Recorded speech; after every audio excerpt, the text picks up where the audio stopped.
I'm excited to do the second Enter at Your Own Risk video today. It's an honor to have you here. It's an honor that you are honored to have me. I'm honored that you're honored to be here because it's a real honor. The honor's all mine. Really. Well, no, I'm honored that you're honored that I'm honored. Oh, it's an honor. Honored. The honor's all mine. What are we talking about today? Honor. We aren't perfect. Not even close. We're a family seeking to follow Jesus, and we're learning along the way. Maybe you can relate, and maybe there are things that we've learned and are learning that can help you too. We're a family talking family life here, so enter at your own risk. 1 Peter 2:16-17 says, "Act as free men and do not use your freedom as a covering for evil, but use it as bondslaves of God. Honor all people, love the brotherhood, fear God, honor the king." That's a good Bible verse, huh? It's a good Bible verse. You like that Bible verse? I verse? wrote that one too, honor all men. Cool. So I like to write a premise before we start, so you can read exactly what you're thinking. Try saying premise. Premise. It doesn't do anything for me. Okay. I don't think that the biblical commands for husbands, wives, children, and being under authority in general would be half so scary if we all walked in honor.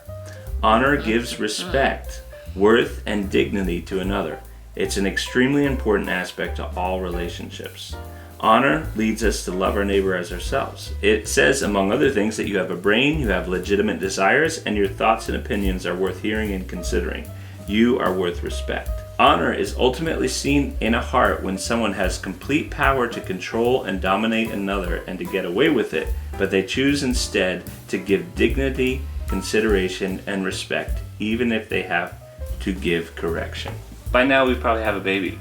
Isn't that weird? Yeah. We're talking to our future selves. This is weird. Yeah, it is. Juliana's just about 38 weeks pregnant, and as we're ready for the baby to come, we want to have some videos ready ahead so that we have time to recover while you guys are still getting videos from the Jordan Michael Tuesday show. So what would you say to your future self? Good job. Well done. You did it! Yeah, cool. Maybe we'll have already produced a video about us having the baby by this month. Maybe. Okay. That's so weird. But we're talking about honor. That's like the next follow-up conversation after fear of the Lord is honoring. Now, none of us do this perfectly. Obviously, we're not talking perfection. But when a woman hears about submitting to her husband, or children saying obey your parents in the Lord, or you're under authority somehow, the immediate thought is, are my needs not going to be met? Am I going to be completely run over? And those things shouldn't happen, and they should be confronted and all that. But if there's honor in the home, then you say, yes, these are the biblical commands that God has given us, and He's given it to honor each other. Honor gives dignity to someone. Just like where it says, children, obey your parents in the Lord. And then it also says, fathers, don't exasperate your children. There's an honor taking place back and forth. So the idea behind those biblical commands is this way of looking out for each other, not provoking each other to anger, treating somebody with dignity, like I said here, like they have a brain, that they're worth hearing. Oh, they have value. They have value. Their opinion isn't just stupid. It's needed. And each male, female, children have equal importance before the Lord. We don't have to be afraid of being obedient to the Lord because He treats us with honor and dignity. So we need to treat each other with the same kind of honor and dignity that God treats us with. And you're not going to say, okay, I'm going to wait until everybody shows me honor to do the right thing. That's another story. You do the right thing before the Lord, no matter how. You honor first. Right, yeah, you honor first. God calls us to set that trend. Sometimes that means standing up to what's wrong. Sometimes it means giving dignity when you're not giving dignity back. Okay, so what are practical ways that we can show honor? I think one of the biggest ways that I have to remind myself, especially with our children, is to walk in their shoes again. To say, okay, what would it be like to be under authority and you have an opinion, you want to be heard? It's true that most of the time you know better as a parent, but if you don't hear your kid out first, and you're just responding on what you think is right without knowing all the information, that can breed distrust. Honor doesn't mean I'm just going to give in to whatever they want. It doesn't mean I'm just going to be a doormat or anything like that. It means, though, that I'm going to hear and consider. Just because I have the authority, does that mean I just decide my way or the highway? And I think a big part is just listening and hearing and then making a decision based on that. Like honor also is like in your speech, like how you speak about people.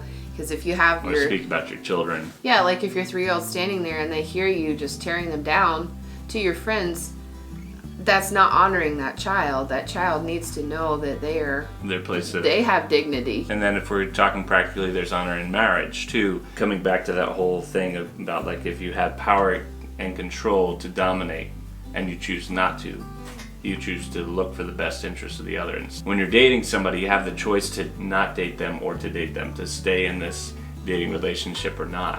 When you get married, a wife can go, you gotta love me. And a husband can go, well, you gotta respect me. And those are biblical commands.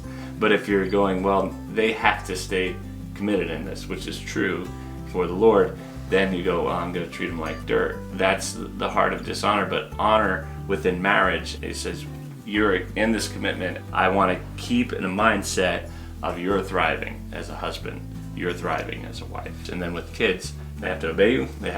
You have to lead them and all that kind of stuff. So it's honoring and saying, not going, well, then I'm just gonna not worry about your desires. It's like, yeah, well, I'm gonna care about what concerns you. And sometimes that's like honoring their stuff, saying, okay, they bought this thing, and respecting that it's theirs, or just little things like that. Well, another way I thought about honoring is listening to somebody and showing interest in them.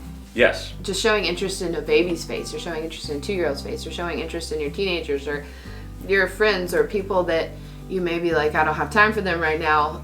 Like, showing them honor can be practically listening and showing interest in what they're talking about. I think that honor is pretty universal with how you treat, like, from the unborn to how you treat babies to how you treat toddlers, and then like elementary, high school to adults to older. You want to treat them with care, you want to treat them with gentleness, and you want to treat them with protection, but you also honor by not allowing them to ruin themselves with sin. It's like, what's the best way to care for this person?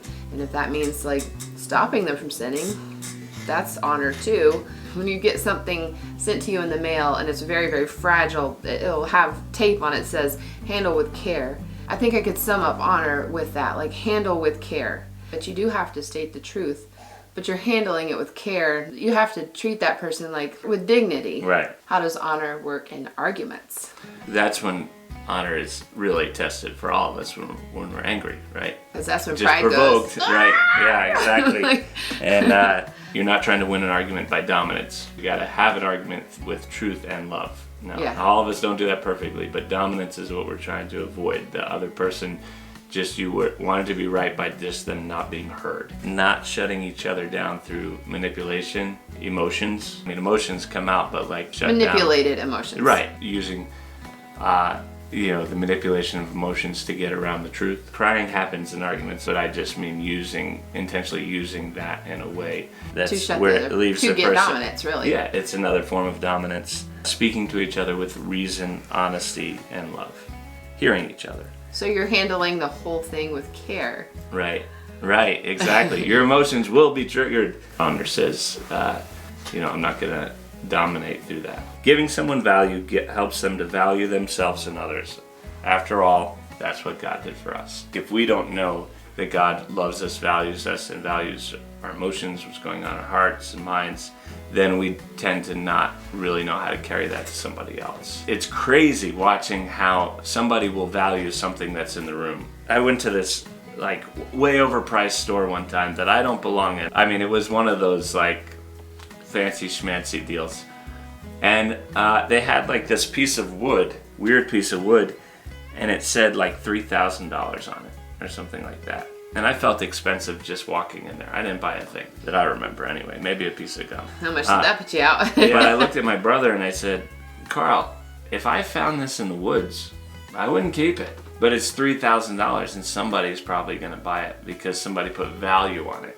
And in the same way, when we value each other, you kind of go, oh, wow, maybe there is value to me.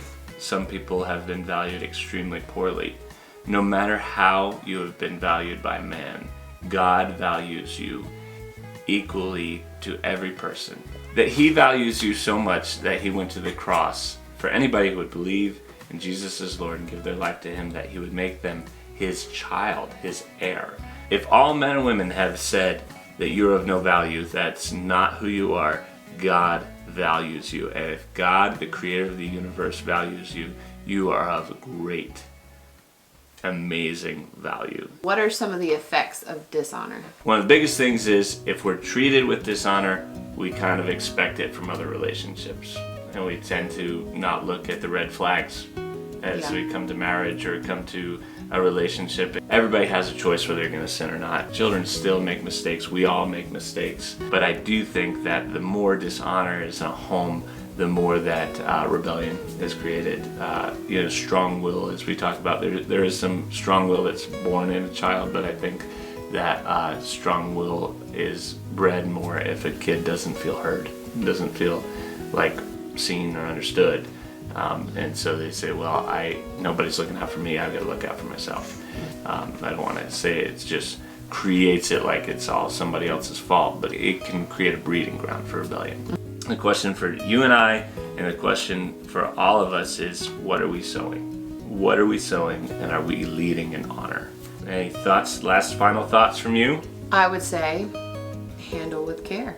Handle with care. That's good. Yeah. This has been Enter at Your Own Risk. And you guys did it. You jumped in with us. Tell us what you think. Tell us if it was helpful. And if there's, maybe there's some stuff you'd like us to expound on. All right. See you guys next time.